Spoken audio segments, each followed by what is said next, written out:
তরল জিনিস, যে জিনিসটা হজম হয়ে যায়, যেটা গলে যায়, যেটা লিকুইড হয়ে যাবে। ঘাস পাতা যদিও লিকুইড হয়ে যায়, তারপরেও এটা না যাওয়াই ভালো, কারণ এটা গিয়ে পরবর্তীতে দেখা যায় কোনো ব্লক হয়ে যেতে পারে, কোনো আটকে যেতে পারে। যে কারণে আমরা খেয়াল করব যাতে মিশ্রণের সাথে বায়োগ্যাসের যে মিশ্রণ আমরা দিব, সেই মিশ্রণের সাথে কোনো রকম শক্ত জিনিস না দেয়, এইভাবে আমরা দিব। এখান থেকে আমরা গ্যাস পাবো। তাহলে নিয়মিত ভালো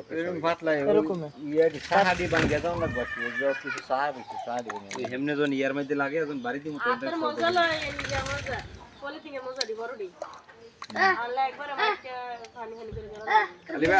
একটা সহজ বুদ্ধি দিই আপনাকে। হ্যাঁ, সেটা হলো বাজারে নেট পাওয়া যায় আপনার, ওই যে বলছিলাম। হ্যাঁ, আমি দেখছি অনেক জায়গায় দেখছি, এটা ওরা নিজেরা করছে।